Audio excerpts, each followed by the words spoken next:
L'homme, coincé dans les toilettes du yacht, grimpa jusqu'à la fenêtre.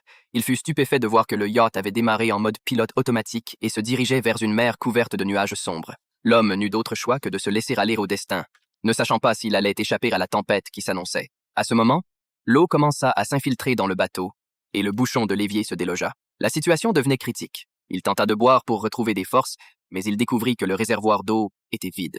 Désespéré, il recueillit l'eau de mer qui s'était accumulée sur le sol pour tenter d'étancher sa soif, et à sa grande surprise, il réalisa que c'était de l'eau douce. Soudain, l'eau au sol disparut rapidement, ce qui fit s'effondrer l'homme. Le niveau de l'eau monta de plus en plus dans le bateau. Il tenta à nouveau de boire une gorgée, mais l'amertume de l'eau salée le fit recracher immédiatement. Il comprit qu'il pourrait bientôt se noyer dans les toilettes.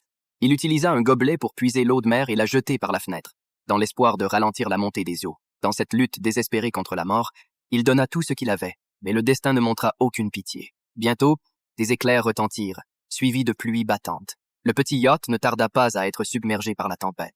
Peu après, la cabine fut inondée de l'eau de mer. L'homme, dans un dernier effort pour survivre, utilisa une corde pour se suspendre à un endroit plus élevé. Il ne savait pas combien de temps s'était écoulé, mais il réussit à éviter une catastrophe fatale. Cependant, le niveau de l'eau monta jusqu'à son cou. Après un moment de répit, il plongea sous l'eau pour vérifier le verrou de la porte immergée. À sa grande surprise, en tournant légèrement la poignée, la porte s'ouvrit. L'homme se jeta contre la porte, la faisant céder. Il s'échappa enfin des toilettes. Une fois dehors, il se tourna vers la mer, profitant du soleil, reconnaissant d'avoir enfin échappé à ce piège mortel.